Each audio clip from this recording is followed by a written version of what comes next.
হয় আপোনালোকে দেখিলে আমাৰ ট্ৰেইনিং চেণ্টাৰটো আমাৰ বৰ্তমান এডমিশ্যন প্ৰক্ৰিয়াটো চলি আছে আগষ্টৰ মান্থৰ পৰা আমাৰ ট্ৰেইনিং ষ্টাৰ্ট হ'ব যিসকল ইচ্ছুক আছে আপোনালোকে আমাৰ ইয়াত এডমিশ্যন ল'ব পাৰিব আমাৰ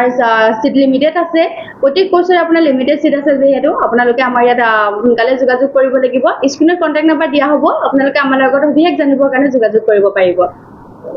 কেতিয়াৰ পৰা ষ্টাৰ্ট হ'ব আগষ্ট মান্থৰ পৰা আমাৰ ট্ৰেইনিং ষ্টাৰ্ট হ'ব এতিয়া নামভৰ্তি সিট কেপাচিটি সিট বৰ্তমান আছে কিন্তু আমাৰ প্ৰত্যেক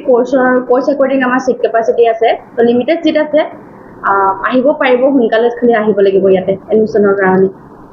নৰ্থ ইষ্টাৰ্ণ ফায়াৰ সাৰ্ভিসৰ বিষয়ে যেহেতু north eastern fire service Assam গভৰ্ণমেণ্টৰ লগত জড়িত আছে নে ইণ্ডিয়া গভৰ্ণমেণ্টৰ লগত জড়িত আছে অসম গভৰ্ণমেণ্টৰ লগত আমাৰ এফিলিয়েশ্যন আছে north eastern fire service academy SCVT আন্ডাৰত আমাৰ কোৰ্স কৰোৱা হয় যেহেতু আপোনালোকে কৰিব পাৰিব যিসকল মিনিমাম কোৱালিফিকেশ্যন 10 পাছ হ'লেও হ'ব SCVT আন্ডাৰত যিসকলে কোৰ্স কৰিব বিচাৰে আৰু আপোনাৰ 12 পাছৰ কাৰণেও কোৰ্স আছে যি ইউনিভাৰ্চিটি আন্ডাৰত আছে আপোনালোকে আহিব পাৰিব 10 পাছ 12 পাছ সায়েন্সৰ হওক বা গ্ৰেজুৱেশ্যনৰ হওক যদি সায়েন্সৰ কেণ্ডিডেট হয় 3 ইয়াৰ্ছৰ কোৰ্স কৰিব পাৰিব